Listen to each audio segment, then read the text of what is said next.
The night the forest exploded, no one had time to react. Flames ripped through the red pines, painting the snow in blood and light. And through the roar of fire, a trembling voice cracked over a fading radio. I didn't mean to hurt anyone. By the time the rescue team arrived, the cabin was gone.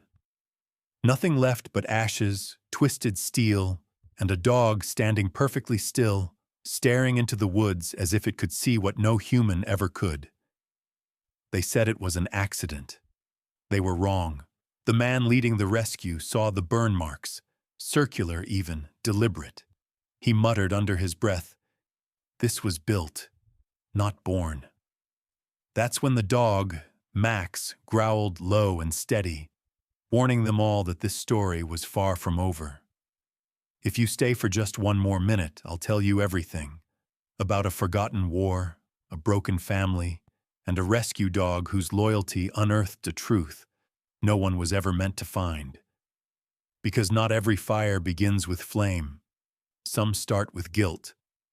Before we begin, take a deep breath. If this story stirs something in you, hit like, share it with someone who still believes in second chances, and tell me, how does this make you feel tonight? Wherever you are in the world, I hope your day is peaceful. Because what happened beneath the red pines was anything but. The forest never slept that night. The wind moved like a living thing between the red trunks, whispering through needles heavy with frost, carrying with it the faint scent of iron and sap.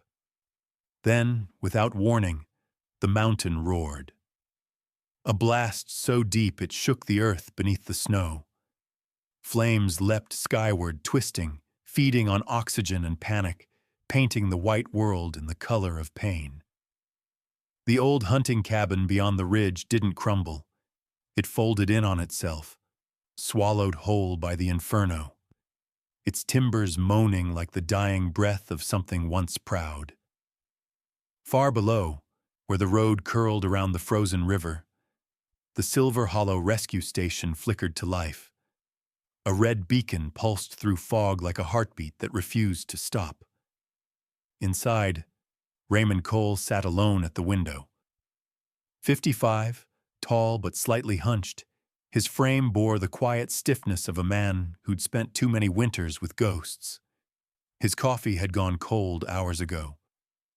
He stared out at the horizon as if it might confess something. The faint orange blink behind the ridge reminded him of a flare. Too controlled, too deliberate. The radio crackled, the silence breaking like glass. A woman's voice, steady, trained, but trembling beneath it. Possible cabin fire, Red Pines Ridge. No response from the owner. Raymond's eyes didn't move, but the tendons in his jaw did. Behind him, a chair scraped softly against the floor. Emma stepped in, boots leaving small crescents of melted snow. She was in her early 30s, her face pale under the fluorescent light, freckles dulled by exhaustion. Her hand clutched the radio receiver, the red light reflecting in her eyes like a warning. She didn't need to speak. On the floor, Max lifted his head. The 6-year-old German Shepherd had once served as a K-9 in the county search unit before injury retired him from the front line. His fur, a blend of sable and dark gold, caught the dim light as he rose, tail stiff, ears pricked. Muscles coiled under his frame, ready before anyone gave the order. He didn't bark. He never barked until it mattered. The three of them moved as if pulled by the same unseen thread. Raymond grabbed his jacket, olive green, the kind that still carried faint traces of old smoke and engine grease. Emma switched off the overheads, the room dimming into that gray-blue stillness before dawn. Outside, frost had begun to climb the truck's windshield. The rescue unit rumbled to life, headlights cutting clean through the dark. The drive was slow and steep. Snow thickened with every turn, blanketing the world in silence. Every few miles, the radio hissed, but no voice followed. Raymond's hands stayed firm on the wheel, veins standing out against his knuckles. Emma glanced at the GPS, though both knew they didn't need it. Every pine, every turn was muscle memory. Only Max moved with anticipation, eyes glowing faintly in the dashboard light, nose twitching at every gust that carried the scent of burnt resin closer. When they crested the ridge, the smoke hit them first. Not fresh, stale, heavy, thick with the memory of fuel. Raymond slowed the truck to a crawl, the tires crunching ice and ember. The wind shifted, carrying ash like snowflakes in reverse. The scene ahead unfolded like a slow confession. A skeletal porch still standing, walls gone, roof melted inward. Snow hissed as it met the heat, turning to steam. Somewhere, a piece of metal pinged as it cooled. Emma stepped out first, her breath ghosting in the cold. "God," she whispered, but the word vanished into the wind. Raymond followed, flashlight sweeping across the ruin, no movement, no sound beyond the quiet crackle of dying fire. Max bounded ahead, nose to the ground, weaving through smoke. His tail was low, his steps cautious but certain, each motion a sentence written in instinct. The light from Raymond's beam caught fragments of a life, a kettle blackened beyond recognition, the bent frame of a rocking chair, the outline of a calendar half burned to its spine. It smelled of sap, fuel, and something older, like iron left too long in the rain. He crouched, fingers grazing a piece of charred flooring. It felt wrong, too even, too smooth. Max stopped near what had been the cabin's center. His body froze, paw pressing twice against the ground, a behavior Raymond knew too well. Hollow, beneath. Raymond knelt beside him, brushed away the ash. The beam of his flashlight revealed something faintly metallic, half-melted, circular, and old. He wiped the soot with his glove. A small symbol appeared, an insignia stamped into corroded steel. Emma crouched beside him, eyes narrowing. "That's not construction material," she murmured. She looked again, breath catching. "That's military. Decommissioned blasting cap. Maybe an 80s issue." Raymond's gaze held on the metal, unmoving. His lips tightened, the muscle in his cheek twitching once. "Not a cabin fire, then," he said quietly, almost to himself. "Somebody built this." The cold deepened. The air felt heavier, like the forest itself had drawn closer to listen.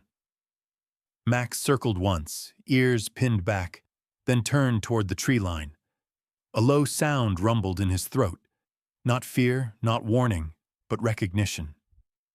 Raymond followed his stare.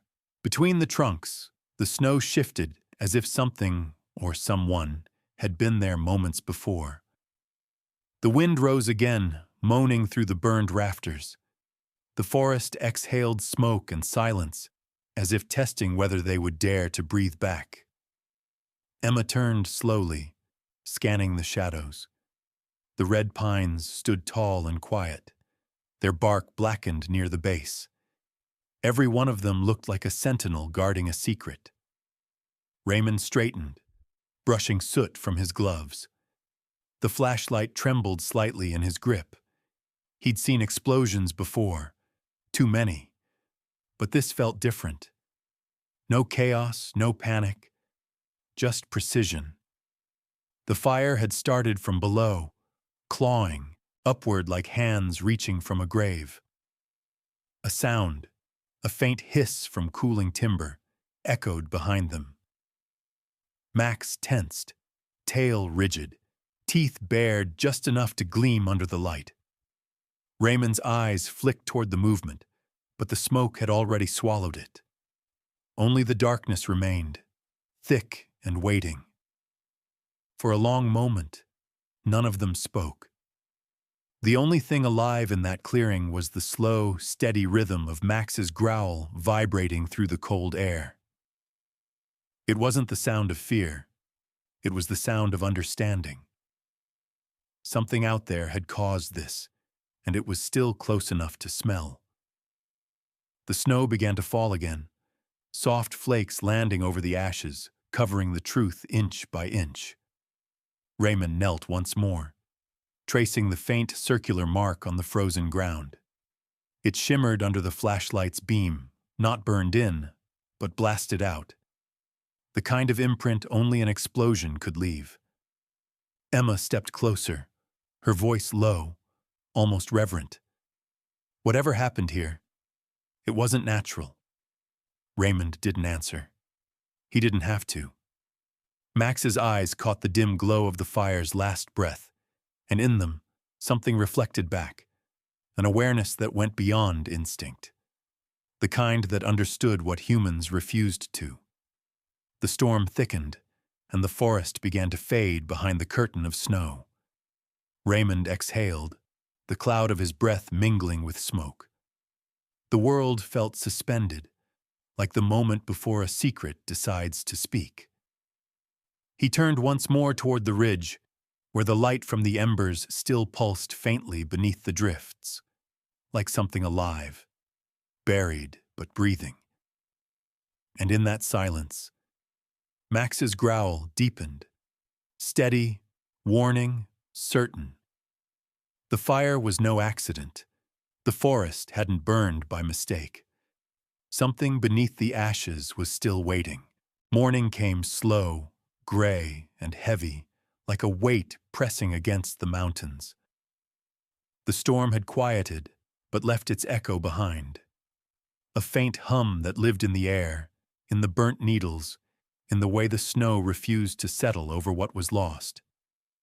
Steam rose in thin ribbons from the ground where the cabin had once stood. The heat still clung to the earth, the kind of warmth that didn't comfort but accused.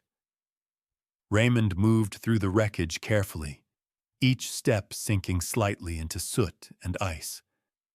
The smell hit him first, not of wood or smoke, but of fuel, faint but sharp, hiding beneath the char. It wasn't random. It was a memory trying to speak. Max went ahead, his paws leaving small dark prints on the scorched snow.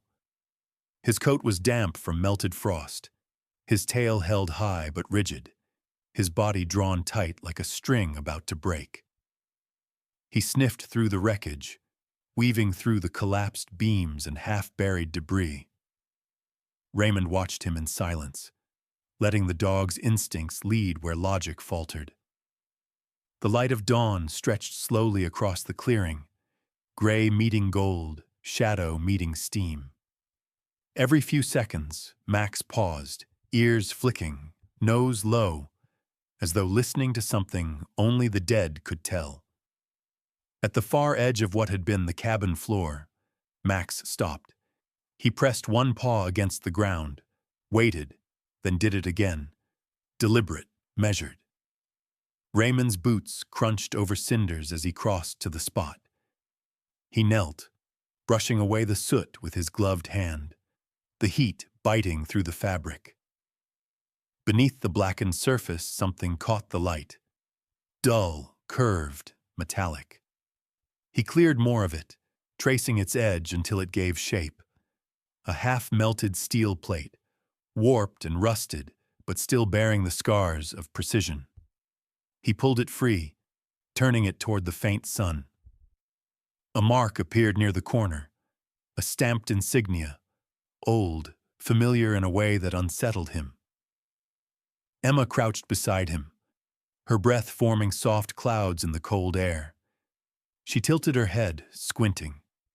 "That's not from any construction, I know," she murmured. Her fingers brushed the edge, wiping away grime until the lettering showed. Her voice fell lower, almost to a whisper. "Military stock, surplus blasting cap, decommissioned decades ago." The words hung there, suspended between disbelief and inevitability. Raymond said nothing. The mountain said nothing back. The only sound was the faint hiss of the ground cooling beneath them. It didn't make sense. This was 2025, a quiet county that hadn't seen war in generations. He stared at the steel in his hand as if it might offer an answer. "You don't forget the shape of destruction," he muttered, though whether he meant to himself or to the wind, no one knew. The metal felt wrong in his palm, heavier than its weight, older than its years. He laid it down gently, as though disturbing it might wake whatever had slept beneath this place. Emma wandered toward what had been a back wall, her boots sinking into layers of ash. The sunlight caught on something half-buried, glass, warped, cracked, but intact. She knelt, fingers tracing the frame. When she lifted it, a photo revealed itself through the soot. A man in his 70s, smiling proudly in front of the same cabin, his hand resting on a wooden sign carved with steady letters. Property of Samuel Dre. The photo had burned at the edges, but not the heart. The smile was still there, stubborn, haunting. Raymond's breath caught. "Dre," he said softly, the name breaking from him like a long-forgotten word. He knew it, not from friendship, but from memory. Years ago, during a rescue drill at the mining outpost, he'd heard the stories. Samuel Dre, a miner who'd survived the collapse that buried 3 of his men. They said he left the town after that, built a cabin up here, lived alone with his silence and his ghosts. The locals called him the Hermit of Red Pines. He hadn't been seen in years. Emma looked up from the photo, her face pale under the ashen light. "If this was his place," she began, but couldn't finish. Raymond's eyes drifted toward the mountainside, the ridge where the trees still smoked in quiet surrender. "Then all that's left of him," he said, "is this." His voice didn't rise, but something in it trembled. Not fear, not anger, just the echo of loss. Max paced the perimeter, uneasy. His body language changed, not searching now, but guarding. The wind shifted again, dragging the smell of fuel across the clearing, mingling with the faint sweetness of burnt sap. He stopped near a collapsed beam, nose twitching. His tail stiffened, ears pinned flat. A sound, low and sharp, tore through the silence. One short bark, then another, louder, insistent. Raymond turned sharply, his instincts still those of a soldier long retired. "Max," he said under his breath. But the dog was already moving, pulling toward the tree line. Raymond followed, boots crunching through the thin crust of snow. At the edge of the clearing, where the last embers died against the frost, Max froze. His hackles rose, eyes locked on the dark beyond the trees. The forest ahead was still, too still. Raymond could feel it in his bones, that unnatural quiet that comes before revelation or ruin. He stopped beside the dog, lowering himself slowly. His breath clouded the air. "Easy." The word wasn't a command, but a plea. Somewhere deep among the red trunks, a sound answered, the brittle crack of a branch under weight. Emma looked up sharply from across the site, hand instinctively reaching for the radio on her shoulder. "You hear that?" she called, but her voice fell short against the cold. Raymond's eyes scanned the woods. Nothing moved, yet he felt it. Presence, not the echo of wildlife, not the hollow drift of wind. Humans, recently, watching. The hair on his arms prickled beneath the layers of fabric.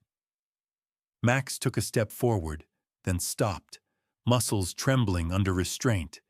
His breath puffed in fast, shallow bursts.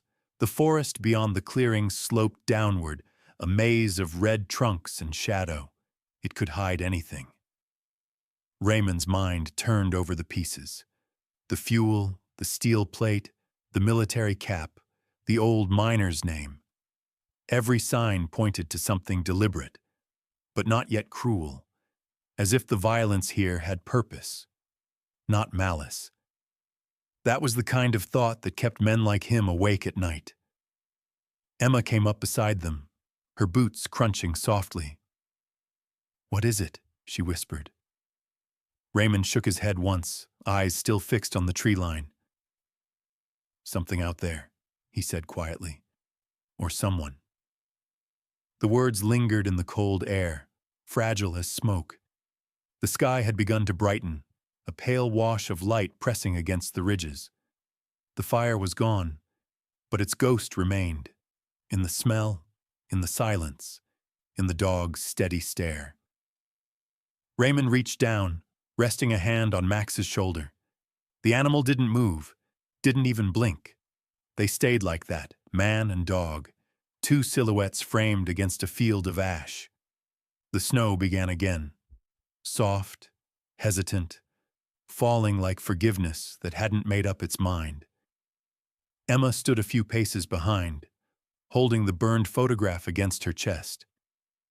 The smiling man in the picture seemed to stare at them through the cracked glass, as though asking a question none of them could answer.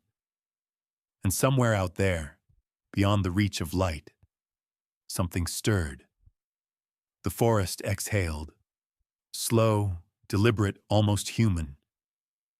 Max's tail twitched once, and his growl rolled through the clearing, low and certain. This wasn't over. Whatever had started this fire hadn't left. Not yet. The forest held its breath. Frost clung to every branch, to every silent witness of what the night had burned away. Raymond and Emma followed the narrow path where Max led, their boots cracking through a thin crust of ice that sounded like distant glass breaking in a cathedral. The morning was still, yet alive with hidden movement, wind whispering through the needles, the faint groan of trees shifting under cold weight. Ahead, Max's body was taut, his breath visible in the pale air, ears flicking toward sounds beyond the human range. The ground sloped downward, uneven, treacherous beneath a film of snow. It was there, halfway down, that Raymond noticed them, footprints scattered, erratic, some deep, some light, dragging across the frozen earth. Whoever had made them was injured, or running. He knelt beside one, pressing a gloved hand near its edge. The impression was bare, the skin's ridges faintly visible in the ice. A barefoot man, walking through this cold, was either desperate or dying. Emma's voice carried softly through the hush. "He's not far." Raymond didn't answer. The air itself seemed to be listening. Max moved faster now, his nose skimming the snow, tail low, breath coming out in sharp, steaming bursts. Each exhale vanished as quickly as it appeared, like smoke lost to the wind. The deeper they went, the thicker the silence grew, until even the sound of their own hearts felt intrusive. At the base of the slope, the forest opened slightly, a clearing near a narrow creek where thin smoke still curled from the water's surface. Underground heat, Raymond thought. One of those natural vents left over from the mining days. Max slowed, then stopped. His paw pressed against something half-hidden near a fallen log, the snow there disturbed by movement. Raymond crouched, brushing away the frost, revealing a bundle wrapped in old canvas. The fabric was damp, stiff from ice, but when he peeled it open, the truth gleamed back at him. Metal, aged but unmistakable. An old mining detonator, its wiring corroded yet still bearing the sharp geometry of precision. Emma knelt beside him, breath uneven. "Someone found those old charges," she whispered, eyes wide with disbelief.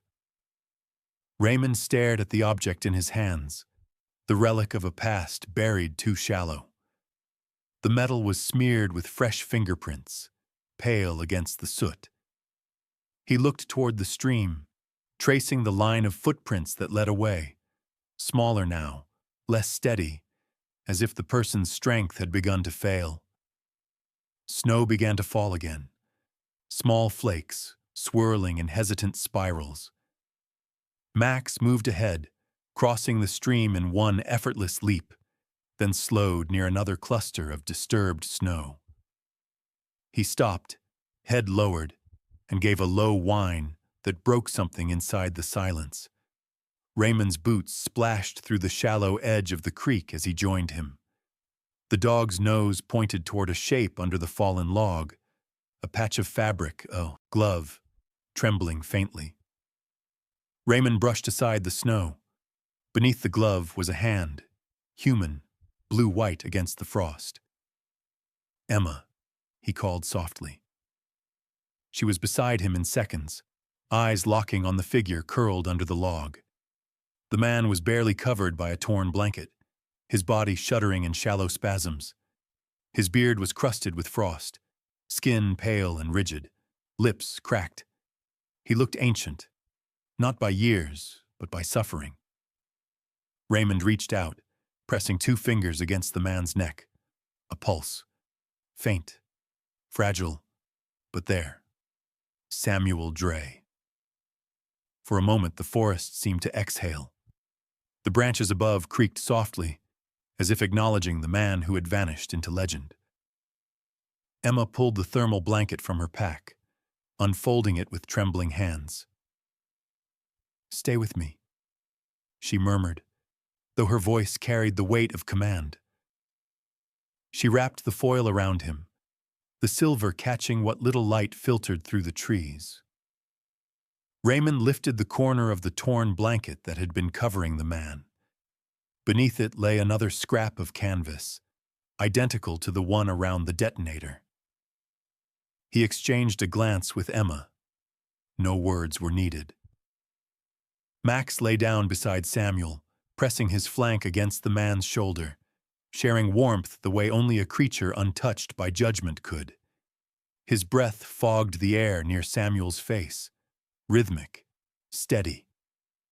The old man's eyes fluttered open, unfocused, lost in some place far beyond the forest. His pupils trembled like reflections in water. For a moment, he looked through them, not at them. His lips moved, no sound at first, just the effort of memory trying to return.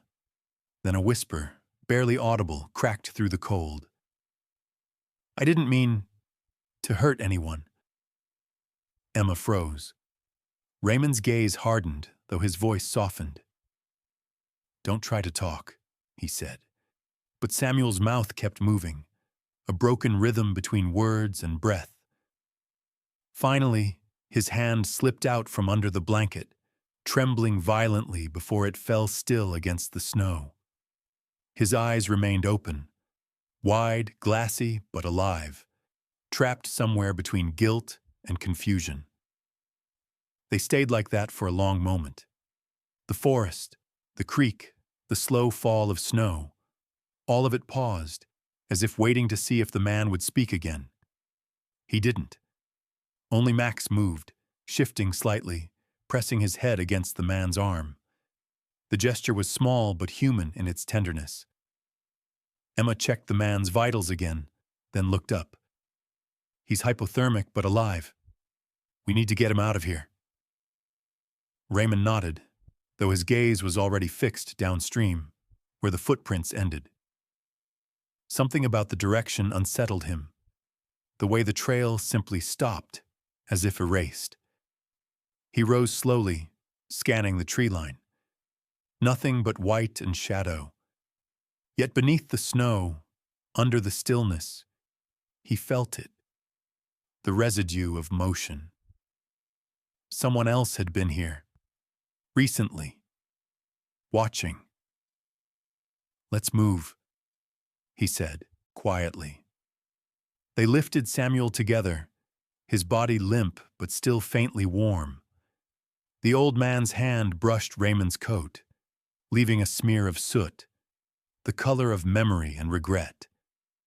As they carried him up the slope, the forest seemed to close around them, the wind whispering through the red pines like a chorus of ghosts. By the time they reached the ridge, the creek was already freezing over again.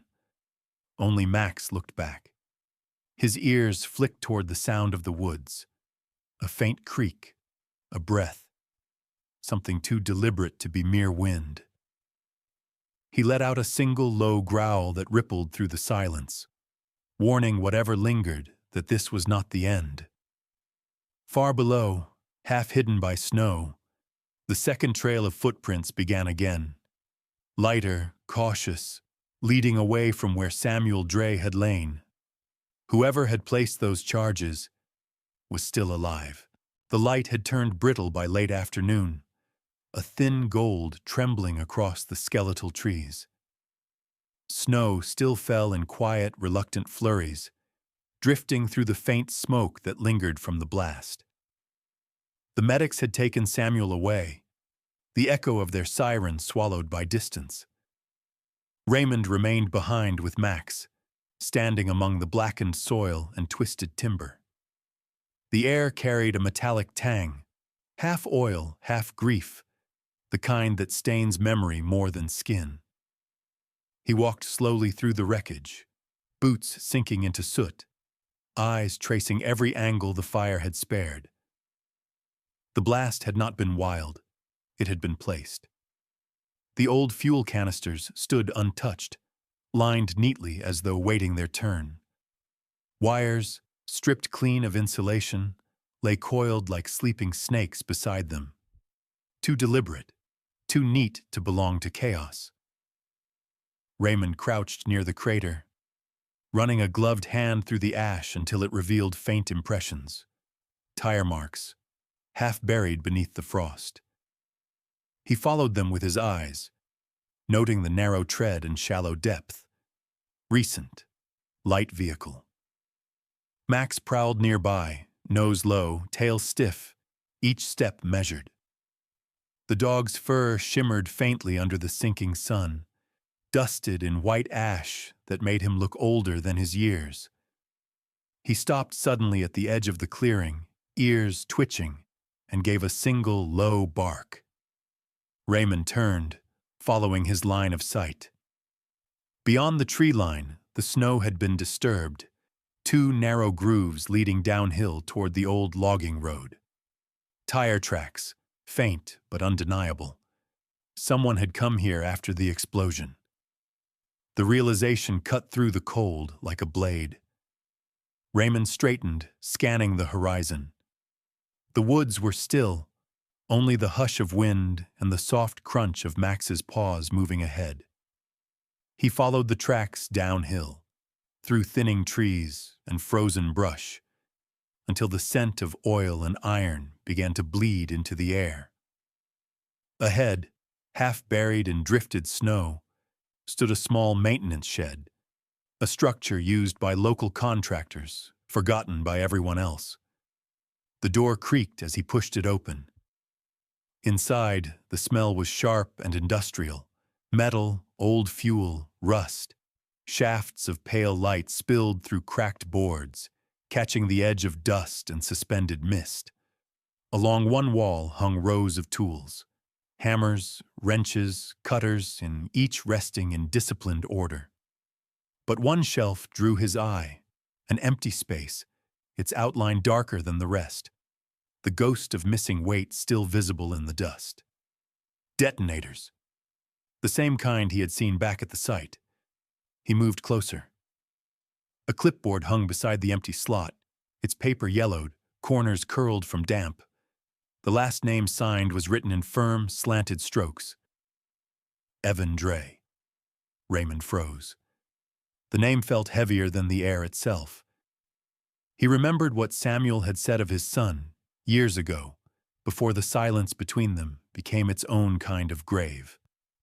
A son who left the valley after accusing his father of burying his friends for profit. A son who had sworn never to return. Max whined softly, pacing the narrow floor as Raymond stared at the name. Dust motes drifted through the air, swirling like fragments of the past that refused to settle. It made sense now. The detonator's gone, the setup too careful to be accidental. Samuel's guilt had been too easy a conclusion. The truth was crueler, shaped by something older than malice.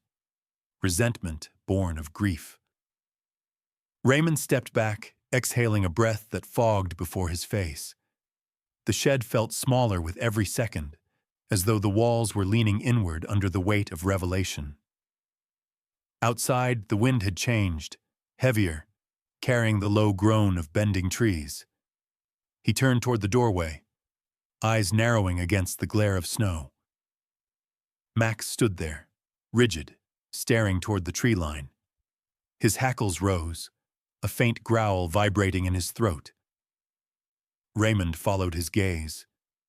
Between the pines, something shifted. Not animal, not wind. A shape, human-sized, blurred by fog, standing still just beyond reach. For a heartbeat, the world held its breath. The figure didn't move, yet its presence filled the silence like thunder waiting to strike. Then, as the wind surged, it turned, slow, deliberate, and dissolved into the white haze. "Easy, boy," Raymond murmured, though his voice was hardly steady. Max didn't relax. He stood planted, muscles coiled, eyes fixed where the shape had been. Raymond stepped forward into the cold, scanning the trees. Nothing. Only fog, snow, and the faint echo of movement that refused to be seen twice. He knelt beside Max, resting a hand on the dog's neck. "He's still out there," he whispered, not to reassure but to confess. Max's ears flicked back, acknowledging what both of them already knew. The past hadn't died with the explosion. It was walking, breathing, watching, and its name was Evan Dre. The last of the daylight slipped behind the ridge, leaving the clearing in bruised twilight. Raymond looked once more toward the shed, the empty shelf, the missing detonators, the name carved by anger on a forgotten form. He thought of Samuel lying pale in the clinic, whispering, "I didn't mean to hurt anyone." Perhaps he hadn't. Perhaps someone else had meant to hurt him instead. As they began the slow climb back toward the cabin, the snow fell thicker, muffling the sound of their steps. Raymond didn't look back, but Max did, twice. The second time his tail lowered, and a sound, deep and mournful, rumbled from his chest. Somewhere beyond the fog, a single footprint pressed into the new snow, fresh and deliberate, before vanishing under the next wave of white.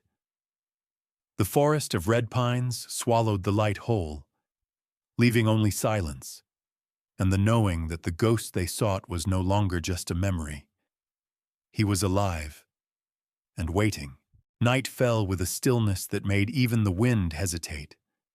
The forest no longer whispered, it only listened.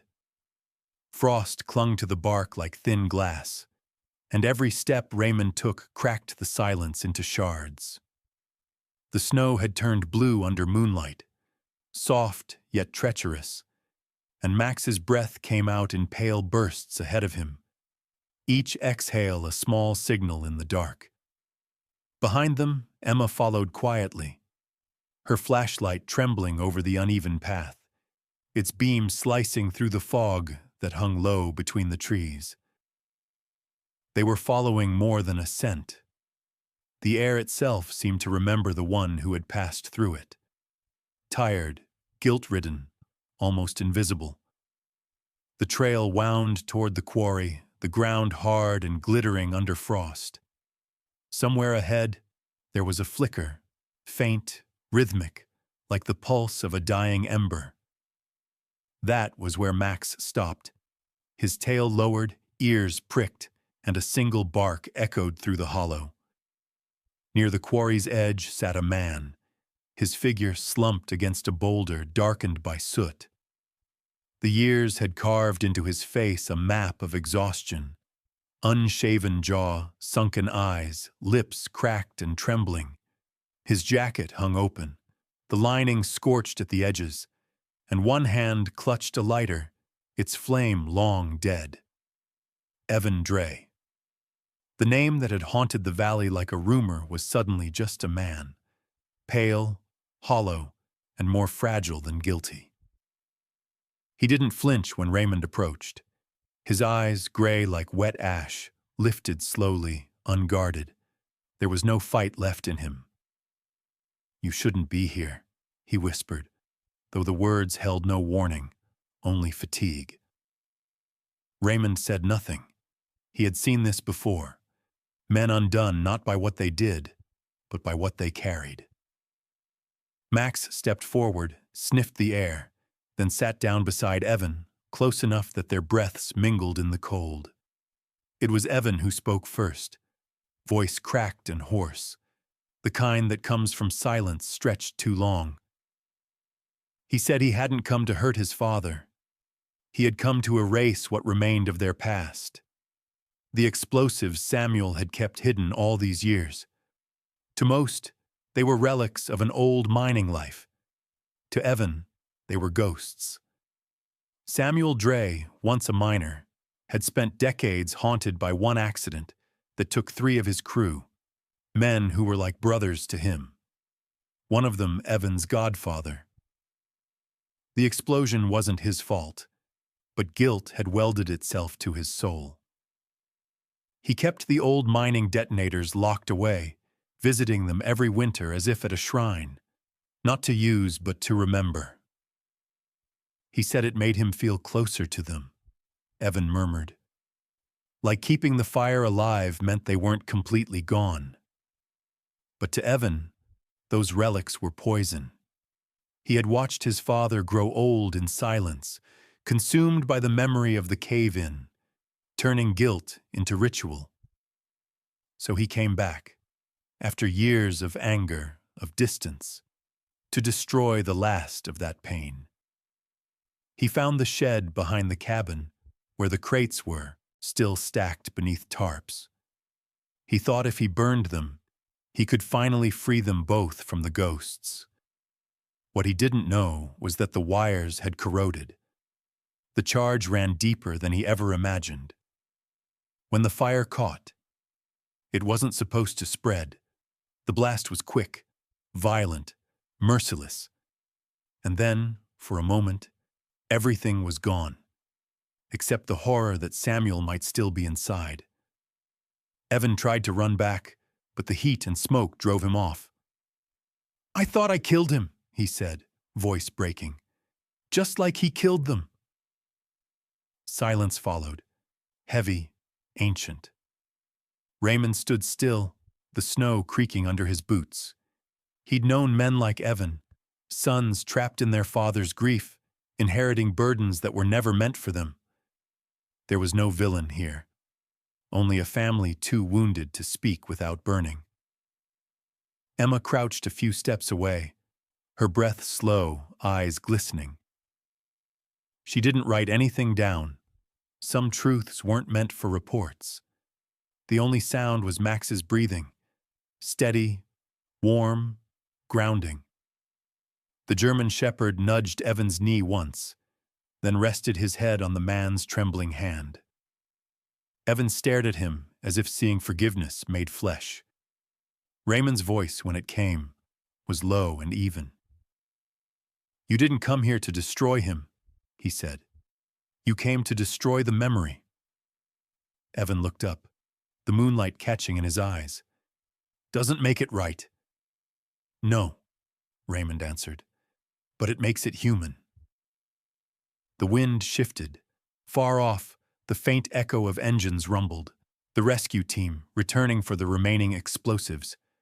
Raymond told Evan to stand. For a moment, the younger man hesitated, then obeyed, every motion trembling with fatigue. When he stumbled, Raymond caught his arm, not as an arrest, but as an anchor. Together they walked toward the sound of approaching lights. By the time dawn came, the valley had begun to breathe again. Smoke rose from the quarry in thin white columns, curling toward the soft orange of morning. The air smelled cleaner, as if the mountain itself had exhaled the last of its grief.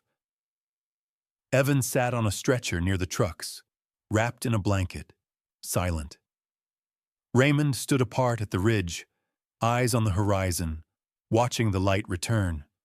The snow reflected pale gold, stretching like forgiveness across the charred ground. Max stood beside him, tail still, ears forward. For the first time since the fire, the forest seemed at peace. The past had not been erased, but it had been seen, finally, without fear. And in that quiet recognition, there was a kind of salvation neither law nor flame could offer. The mountain did not judge. It simply exhaled, smoke and peace at once. Morning returned like an apology the earth was brave enough to make. The snow, newly fallen, lay soft over the wounds of the forest, smoothing the burned edges into something almost gentle. Where once the flames had clawed, frost now shimmered, and the air no longer smelled of ash, but of pine and cold renewal. Life had not vanished. It had only paused, waiting for the noise of grief to settle before daring to breathe again. Samuel Dre awoke 3 days after the fire. The room around him was still, the sterile hum of the clinic, the white light on the sheets, and the faint sound of wind outside brushing against the glass. His hands trembled as they reached toward the air, as if searching for something familiar. When his voice finally came, it was thin, breaking through the quiet like a thread pulled too tight. "Where's my boy?" They brought Evan in at dusk. He walked slowly, shoulders curved inward beneath a borrowed coat, eyes shadowed by sleepless nights. He had been processed, questioned, released under the promise of cooperation. The law would take its time, but not unkindly. When he entered the room, Samuel's eyes widened, then softened, lines deepening with every heartbeat. There were no guards, no restraints, just 2 men who had run out of words long ago. The silence between them was not heavy, it was sacred. Samuel reached out, his hand shaking. Evan hesitated, then took it, and for a long time, neither spoke. There were no speeches, no justifications, only the quiet understanding that both had been wrong. Samuel for letting guilt raise walls between them, Evan for trying to tear those walls down with fire. The past had burned them both. Forgiveness was the only thing left that didn't. When Samuel finally found his voice, it was low, broken, human. "You tried to end my pain," he said, "and in doing so, carried it yourself." Evan bowed his head, tears cutting through the grime on his cheeks. "I thought destroying it would free you," he whispered, "but it just made me you." Samuel smiled. Small, fragile, real. "Then let's not be that man anymore." Outside, the wind passed through the red pines like a sigh. The trees stood quiet, their needles swaying, their roots buried in both fire and frost. Raymond watched from a distance, leaning against his truck parked near the clinic window. In the slanted light of late afternoon, he could see them, father and son, seated side by side, hands still clasped. The sight held the kind of peace that words could never describe, the kind that only comes when guilt learns to kneel before grace. Max stood beside him, tail gently moving, eyes fixed on the same window. The golden light spilled over his fur, catching every movement in a soft, forgiving glow. He turned his head toward Raymond, gaze steady, calm, certain. Raymond knelt down and placed a hand on his head. "No," he murmured, voice caught between pride and humility. "We did this together." Behind them, the forest breathed again. The snow had begun to fall, soft and patient, cloaking the blackened earth in mercy. No one spoke of heroes. No one needed to. The fire was gone, but its lesson remained, that sometimes rescue does not come in sirens or searchlights, but in the quiet decision to stay, to forgive, to begin again. When the time came, Evan accepted his fate. He would face a sentence, minor, symbolic, but just, for tampering with explosives, for the fire that could have cost more lives. Yet even as the law measured his guilt, something greater had already absolved him. He served his time close to home, often seen walking by the ridge where the forest was healing, planting saplings with gloved hands, each one a small act of penance and of hope. Samuel, though frail, sometimes joined him. The two would work in silence, the older man's cane pressing into the soil beside his son's shovel. When they rested, they didn't speak of what happened. They simply looked at the horizon, where the sun spilled over the mountain as if nothing was ever truly lost, only transformed. One morning, as Raymond and Max passed by on patrol, they saw the two men standing side by side under the pines, light pouring over them like absolution. Max stopped, tail wagging once, slow and deliberate before continuing on. Raymond smiled faintly, eyes following the trail of smoke rising from a distant chimney. Thin, harmless, alive. And so the forest stood, not as a monument to tragedy, but as proof of endurance. The world had burned and still found the courage to forgive itself. Between the hush of snow and the whisper of wind, something eternal lingered, a reminder that loyalty, mercy, and love do not end in fire. They survive it. The screen would fade slowly, the sound of pine needles brushing, a single breath from man and dog, and then nothing. Only peace. Some stories don't end when the fire goes out. They linger in the way light filters through the trees, or how silence feels heavier after everything has been said.